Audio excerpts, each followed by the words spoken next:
ಡಿಸ್ಕ್ರಿಪ್ಷನ್ನಲ್ಲಿ ಕೊಟ್ಟಿರುವ ಲಿಂಕ್ ಮೇಲೆ ಕ್ಲಿಕ್ ಮಾಡಿ, ಇಂಗ್ಲಿಷ್ ಮೇಲೆ ಕ್ಲಿಕ್ ಮಾಡಿ, ಕ್ಲಿಕ್ ಹಿಯರ್ ಟು ಲಾಗಿನ್ ಮೇಲೆ ಕ್ಲಿಕ್ ಮಾಡಿ, ಸಿಟಿಜನ್ ಮೇಲೆ ಕ್ಲಿಕ್ ಮಾಡಿ, ನ್ಯೂ ಯೂಸರ್ ರಿಜಿಸ್ಟ್ರೇಷನ್ ಮೇಲೆ ಕ್ಲಿಕ್ ಮಾಡಿ, ನಿಮ್ಮ ಮೊಬೈಲ್ ನಂಬರನ್ನು ಟೈಪ್ ಮಾಡಿ,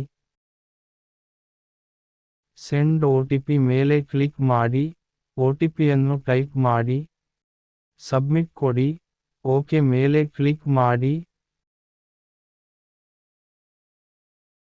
ಟೈಟಲ್ ಮೇಲೆ ಕ್ಲಿಕ್ ಮಾಡಿ, ನಿಮಗೆ ಸೂಕ್ತವಾದನ್ನು ಸೆಲೆಕ್ಟ್ ಮಾಡಿ, ನೇಮ್ ಟೈಪ್ ಮಾಡಿ, ಜೆಂಡರ್ ಸೆಲೆಕ್ಟ್ ಮಾಡಿ, ಫಾದರ್ ನೇಮ್ ಟೈಪ್ ಮಾಡಿ,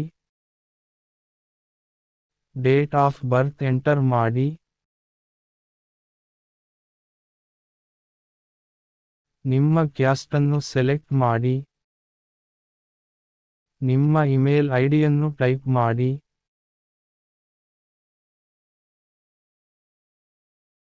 ನಿಮ್ಮ ಡಿಸ್ಟ್ರಿಕ್ಟ್ ಅನ್ನು ಸೆಲೆಕ್ಟ್ ಮಾಡಿ, ನಿಮ್ಮ ತಾಲೂಕನ್ನು ಸೆಲೆಕ್ಟ್ ಮಾಡಿ, ನಿಮ್ಮ ವಾರ್ಡ್ ಅಥವಾ ಗ್ರಾಮ ಪಂಚಾಯಿತಿಯನ್ನು ಸೆಲೆಕ್ಟ್ ಮಾಡಿ, ನಿಮ್ಮ ಪಿನ್ ಕೋಡ್ ಅನ್ನು ಎಂಟರ್ ಮಾಡಿ, ನಿಮ್ಮ ಏರಿಯಾವನ್ನು ಸೆಲೆಕ್ಟ್ ಮಾಡಿ, ನಿಮ್ಮ ಅಡ್ರೆಸ್ ಅನ್ನು ಟೈಪ್ ಮಾಡಿ, ರಿಜಿಸ್ಟರ್ ಮೇಲೆ ಕ್ಲಿಕ್ ಮಾಡಿ, ರಿಜಿಸ್ಟರ್ ಸೇವ್ಡ್ ಸಕ್ಸಸ್ಫುಲಿ, ಓಕೆ ಮೇಲೆ ಕ್ಲಿಕ್ ಮಾಡಿ, ಇಲ್ಲಿಗೆ ರಿಜಿಸ್ಟ್ರೇಷನ್ ಮುಗಿದಿದೆ. ಮತ್ತೆ ಕ್ಲಿಕ್ ಹಿಯರ್ ಟು ಲಾಗಿನ್ ಮೇಲೆ ಕ್ಲಿಕ್ ಮಾಡಿ, ಸಿಟಿಜನ್ ಮೇಲೆ ಕ್ಲಿಕ್ ಮಾಡಿ, ನಿಮ್ಮ ಮೊಬೈಲ್ ನಂಬರನ್ನು ಟೈಪ್ ಮಾಡಿ, ಗೆಟ್ OTP ಮೇಲೆ ಕ್ಲಿಕ್ ಮಾಡಿ, ಓಕೆ ಮೇಲೆ ಕ್ಲಿಕ್ ಮಾಡಿ, ನಿಮ್ಮ OTPಯನ್ನು ಎಂಟರ್ ಮಾಡಿ, ಲಾಗಿನ್ ಮೇಲೆ ಕ್ಲಿಕ್ ಮಾಡಿ. ಜನತಾ ಪೋರ್ಟಲ್ ಇಂಟರ್ಫೇಸ್ ಈ ರೀತಿ ಇರುತ್ತದೆ. ಗ್ರೀವೆನ್ಸ್ ಸಬ್ಮಿಷನ್ ಮೇಲೆ ಕ್ಲಿಕ್ ಮಾಡಿ, ಜನತಾ ಪೋರ್ಟಲ್ನಲ್ಲಿ ಇವುಗಳ ಕುರಿತಾಗಿ ಕೇಳಲಾಗುವುದಿಲ್ಲ. ಅವು RTI, court related matters, religious matters, suggestions, disciplinary action of government employees. ಇಲ್ಲಿ ಟಿಕ್ ಮಾಡಿ, ಸಬ್ಮಿಟ್ ಕೊಡಿ. ಗ್ರೀವೆನ್ಸ್ ಅನೊನಮಸ್ಲಿ, ಅಂದರೆ ನಿಮ್ಮ ಹೆಸರು ಬಹಿರಂಗಪಡಿಸುವುದಿಲ್ಲ. ನಿಮ್ಮ ಹೆಸರು ಗೊತ್ತಾಗಬೇಕೆಂದರೆ ಎಸ್ ಮೇಲೆ ಕ್ಲಿಕ್ ಮಾಡಿ, ಇಲ್ಲವಾದರೆ ನೋ ಮೇಲೆ ಕ್ಲಿಕ್ ಮಾಡಿ. ಪರ್ಸನಲ್ ಇನ್ಫರ್ಮೇಷನ್, ರಿಜಿಸ್ಟ್ರೇಷನ್ ಮಾಡುವಾಗ ಯಾವುದು ಕೊಟ್ಟಿರುತ್ತೀರೋ ಅದು ಇಲ್ಲಿ ಅಪ್ಡೇಟ್ ಆಗುತ್ತದೆ. ನಿಮಗೆ ಕುಂದುಕೊರತೆ ಉಂಟಾಗಿರುವ ಸ್ಥಳವನ್ನು ಸೆಲೆಕ್ಟ್ ಮಾಡಿ. ನಿಮ್ಮ ಗ್ರಾಮವನ್ನು ಸೆಲೆಕ್ಟ್ ಮಾಡಿ, ನಿಮ್ಮ ಮನೆ ನಂಬರ್ ಎಂಟರ್ ಮಾಡಿ, ನಿಮ್ಮ ಬೀದಿಯನ್ನು ಎಂಟರ್ ಮಾಡಿ, ಪಿನ್ ಕೋಡ್ ಅನ್ನು ಎಂಟರ್ ಮಾಡಿ. ನಿಮ್ಮ ಲ್ಯಾಂಡ್ ಮಾರ್ಕ್ ಅನ್ನು ಎಂಟರ್ ಮಾಡಿ. ಅಡ್ರೆಸ್ ನಿಖರವಾಗಿ ಕೊಡಿ, ಏಕೆಂದರೆ ನಿಮಗೆ ಪೋಸ್ಟ್ ಬರುವ ಹಾಗಿದ್ದರೆ ಇದೇ ಅಡ್ರೆಸ್ಗೆ ಬರುತ್ತದೆ. ಒಂದು ವೇಳೆ ನಿಮಗೆ ಬೇರೆ ಅಡ್ರೆಸ್ಗೆ ಪೋಸ್ಟ್ ಬರಬೇಕಾದಲ್ಲಿ ಇಲ್ಲಿ ಅಂಟಿಕ್ ಮಾಡಿ, ಆ ಅಡ್ರೆಸ್ ಅನ್ನು ಟೈಪ್ ಮಾಡಿ. ಕುಂದು ಕೊರತೆಯ ವಿವರ. ನಾನು ಸುಮಾರು 3-4 ತಿಂಗಳ ಹಿಂದೆ ಪಹಣಿ ಮಾಡಿಸುವುದಕ್ಕೆ ಅಪ್ಲಿಕೇಶನ್ ಹಾಕಿರುತ್ತೇನೆ. ಆದರೆ ಅಧಿಕಾರಿಗಳು ಸೂಕ್ತವಾದ ಮಾಹಿತಿಯನ್ನು ನೀಡುತ್ತಿರಲಿಲ್ಲ. ಆದ್ದರಿಂದ ಜನತಾ ಪೋರ್ಟಲ್ನಲ್ಲಿ ಕುಂದು ಕೊರತೆಯನ್ನು ಸಲ್ಲಿಸುತ್ತೇನೆ.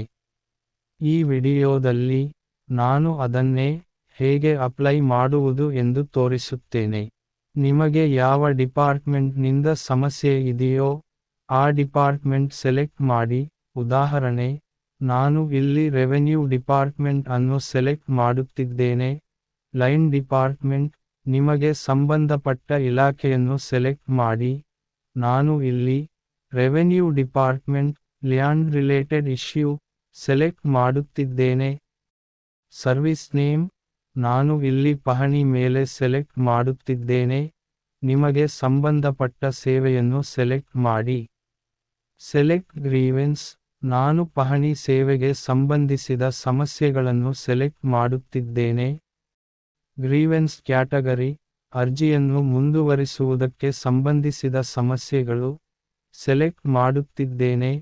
ಗ್ರೀವೆನ್ಸ್ ಸಬ್ ಕ್ಯಾಟಗರಿ, ಅರ್ಜಿಯನ್ನು ಮುಂದುವರಿಸುವುದಕ್ಕೆ ವಿಳಂಬ ಮಾಡುತ್ತಿರುವುದು ಸೆಲೆಕ್ಟ್ ಮಾಡುತ್ತಿದ್ದೇನೆ.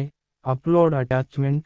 ನಾನು ಇಲ್ಲಿ ರೆವೆನ್ಯೂ ಡಿಪಾರ್ಟ್ಮೆಂಟ್ ನವರಿಗೆ ಕೊಟ್ಟಂತಹ ಅರ್ಜಿಯನ್ನು ಸ್ಕ್ಯಾನ್ ಮಾಡಿ ಅಪ್ಲೋಡ್ ಮಾಡುತ್ತಿದ್ದೇನೆ. ಅಪ್ಲೋಡ್ ಮಾಡಿದ ಫೈಲ್ ಹೆಸರನ್ನು ಒಮ್ಮೆ ಪರೀಕ್ಷಿಸಿ. ಫೈಲ್ ಸೈಜ್ ಗರಿಷ್ಠ 30 MB ಮಾತ್ರ. Grievance details. ಇಲ್ಲಿ ನಿಮಗೆ ಆದಂತಹ ಸಮಸ್ಯೆಯನ್ನು ವಿಸ್ತಾರವಾಗಿ ಟೈಪ್ ಮಾಡಿ, ಇಲ್ಲಿ ಟಿಕ್ ಮಾಡಿ. ರಿಜಿಸ್ಟರ್ ಮೇಲೆ ಕ್ಲಿಕ್ ಮಾಡಿ. ನಂತರ ನಿಮ್ಮ ಮೊಬೈಲ್ಗೆ ರಿಜಿಸ್ಟ್ರೇಷನ್ ಸಕ್ಸಸ್ಫುಲ್ ಎಂದು ಮೆಸೇಜ್ ಬರುತ್ತದೆ. 30 ದಿನಗಳ ಒಳಗೆ ನಿಮಗೆ ಉತ್ತರ ಸಿಗುತ್ತದೆ. ಅಧಿಕಾರಿಗಳಿಂದ ಉತ್ತರ ಸಿಕ್ಕಿದ ತಕ್ಷಣ ನಿಮ್ಮ ಮೊಬೈಲ್ಗೆ ಮೆಸೇಜ್ ಬರುತ್ತದೆ. ಆಗ ನೀವು ಲಾಗಿನ್ ಮಾಡಿ ಚೆಕ್ ಮಾಡಬಹುದು. ಇಲ್ಲಿ ನನ್ನ ಸಮಸ್ಯೆಯನ್ನು ಮೊದಲಿಗೆ ತಹಸೀಲ್ದಾರ್ ಅವರಿಗೆ ಕಳುಹಿಸುತ್ತಾರೆ. ಅಲ್ಲಿಂದ ನನಗೆ ಅಷ್ಟೇನು ಉಪಯುಕ್ತ ಮಾಹಿತಿ ಸಿಕ್ಕಿರುವುದಿಲ್ಲ. ಆದ್ದರಿಂದ ನಾನು ಮತ್ತೆ ಗ್ರೀವೆನ್ಸ್ ರೀಓಪನ್ ಮಾಡಿರುತ್ತೇನೆ. ನಂತರ ಅದನ್ನು ಅಸಿಸ್ಟೆಂಟ್ ಕಮಿಷನರ್ ಅವರಿಗೆ ಫಾರ್ವರ್ಡ್ ಮಾಡುತ್ತಾರೆ. ಆಗ ನನಗೆ ಅವರಿಂದ ಉತ್ತರ ಸಿಗುತ್ತದೆ.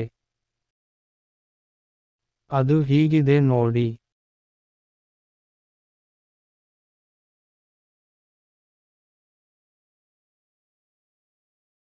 ರೆವೆನ್ಯೂ ಡಿಪಾರ್ಟ್ಮೆಂಟ್ ಕಡೆಯಿಂದ ಏನು ಮಾಹಿತಿ ದೊರೆಯದ ಕಾರಣ ನನ್ನ ಅಪ್ಲಿಕೇಶನ್ ಅನ್ನು ಮತ್ತೆ ರೀ ಓಪನ್ ಮಾಡುತ್ತೇನೆ.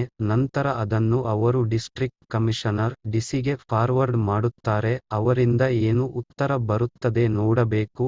ಇಂತಹ ವಿಡಿಯೋಸ್ಗಾಗಿ ಪ್ಲೀಸ್ ಸಬ್ಸ್ಕ್ರೈಬ್ ಮಾಡಿ. ನಿಮಗೆ ಈ ವಿಡಿಯೋ ಇಷ್ಟವಾಗಿದ್ದರೆ ದಯವಿಟ್ಟು ಲೈಕ್ ಮಾಡಿ, ಹಾಗೆ ಶೇರ್ ಮಾಡಿ.